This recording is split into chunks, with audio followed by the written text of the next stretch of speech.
عيد دخول بابا يسوع إلى أرض مصر. العيد ده من الأعياد السيدية إيه؟ الكبرى ولا الصغرى؟ الصغرى.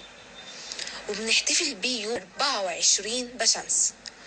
بابا يسوع لما جه أرضنا باركها، وكان وقتها عمره أقل من 2 سنين، وهيرودس الملك أصدر بقرار بقتل كل الأطفال اللي عمرهم أصغر من 2 سنين، لأن هيرودس الملك عرف إن في طفل هيتولد هيكون ملك. قال إزاي مش ممكن يكون في ملك غيري؟ وده اللي خلاه يقتل الأطفال اللي في السن ده. بعدها ظهر ملاك في حلم ليوسف وقال له: قم وخد الصبي وأمه واهرب إلى مصر وتخليك هناك لحد ما أقولك. طيب ربنا مش قادر يحمي نفسه وماما العذراء ويوسف النجار مش قادر يحميهم من غير ما يروحوا البلد بعيدة؟ طبعا ربنا قادر يحمي نفسه ويحميهم، بس ربنا سمح بكده علشان تتحقق نبوة أشعية. طب النبوة دي بتقول ايه؟ مبارك شعبي مصر.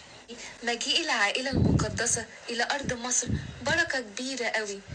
ربنا سمح بكده علشان يعلمنا حاجة مهمة جدا، إننا نهرب من الشر زي ما هو عمل وهرب من هيرودس. وده مش خوف، ده إن إحنا إلهنا إله سلام. وزي ما يوسف هرب من امرأة فوتيفار علشان ما يعملش حاجة وحشة قدام ربنا، واحنا كمان يا حبايبي نتعلم ان احنا نبعد عن اي حاجة فيها شر. تعالوا نشوف ايه اللي حصل في رحلة العائلة المقدسة إلى أرض مصر. يوسف النجار سمع كلام الملاك وأخد بابا يسوع وماما العذراء ومشوا طريق كبير قوي من فلسطين لحد ما وصلوا إلى أرض مصر، وبدأت رحلتهم من شمال سيناء.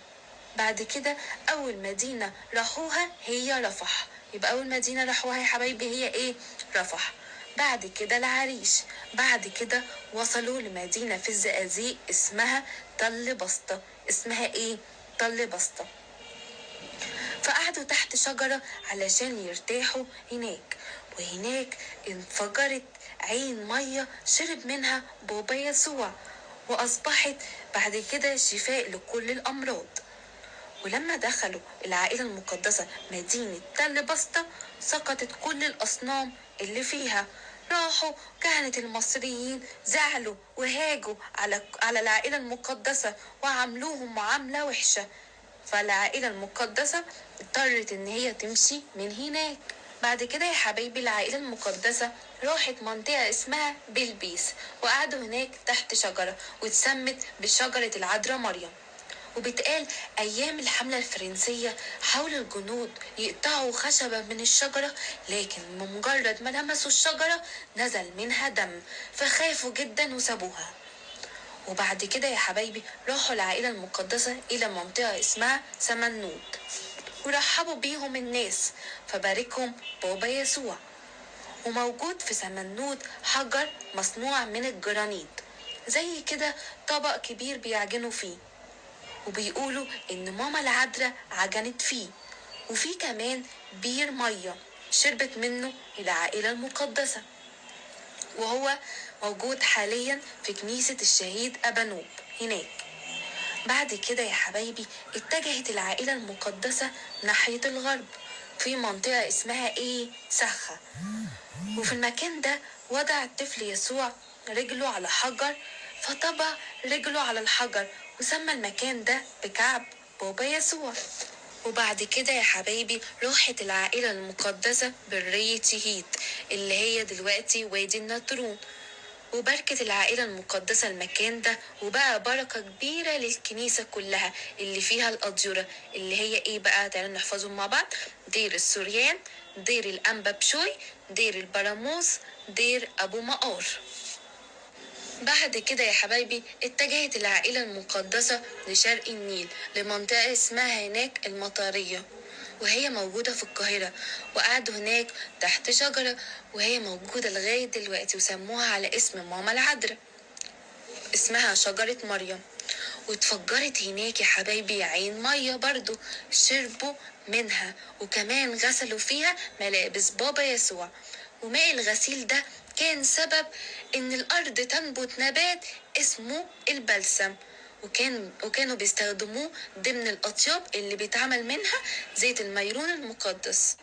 وبعد كده يا حبايبي راحت العائلة المقدسة لمنطقة اسمها مصر القديمة، وقعدوا في مغارة هناك، والمغارة دي موجودة لحد دلوقتي في كنيسة سرجة في مصر القديمة. وهما موجودين هناك برضو كل الأصنام وقعت، فحاكم المدينة كان عاوز يتخلص منهم، علشان كده مشوا من هناك. بعد كده راحوا المنطقة اسمها المعادي، اللي هي كنيسة العذراء في المعادي. وبعد كده اتجهوا إلى جنوب ناحية الصعيد، وقعدوا في منطقة اسمها البهنسة. قعدوا فيها قد ايه؟ قعدوا فيها 5 أيام. وبعد كده وصلوا يا حبايبي لمنطقة اسمها سملوت، اللي فيها جبل الطير. وكان في الجبل الطير كان موجود صخرة كبيرة قوي. الصخرة دي كانت هتقع من الجبل على العائلة المقدسة، لكن بابا يسوع حط ايده على الصخرة ومنحها انها تقع عليهم، وطبعت ايد بابا يسوع على الصخرة، وسمت المنطقة هناك بجبل الكف. وكمان الملكة هلانة بنت كنيسة لماما العذراء، واتسمت الكنيسة باسم سيدة الكف. وبعد كده يا حبايبي راحوا العائلة المقدسة لمنطقة اسمها الأشمونين غرب النيل. يبقى منطقة اسمها ايه؟ الأشمونين غرب النيل. برضو الأصنام، أي مكان كان فيه أصنام لازم الأصنام تقع، فبرضو في المدينة دي كان فيه أصنام فوقعت.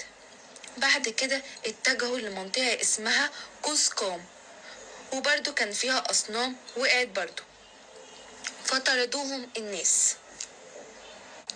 بعد كده يا حبايبي اتجهوا إلى جبل قوسقام، وهو في أسيوط، اللي هو ايه دلوقتي؟ دير المحرق. وقعدوا هناك في مغارة أطول مدة في رحلتهم. قعدوا كام يا حبايبي تفتكروا؟ قعدوا 6 شهور و10 أيام. واتبنى هناك أول مسبح على الحجر كان بابا يسوع بيقعد عليه.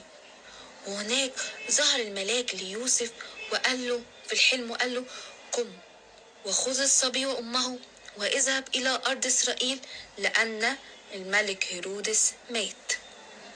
بعد كده يا حبايبي اتجهت العائلة المقدسة إلى الجنوب، اللي هو جبل أسيوط، ودلوقتي بيسمى دير العذراء بدرونكا. وكانوا قاعدين في مغارة صغيرة منحوتة في الجبل. بعد كده رجعت يا حبايبي العائلة المقدسة إلى أورشليم زي ما الملاك قال ليوسف، وبكده اتباركت أرض مصر بمجيء العائلة المقدسة، واتبارك كمان شعبها. وربنا يا حبايبي اختار مصر من ضمن دول العالم كلها علشان يباركها، وقعد فيها كمان 3 سنين ونص. يبقى قعد فيها قد ايه؟ 3 سنين ونص. يا حبايبي نحفظ الآية مع بعض. مبارك شعبي مصر. سفر أشعياء الإصحاح 19 آية 25. آية سهلة جدا.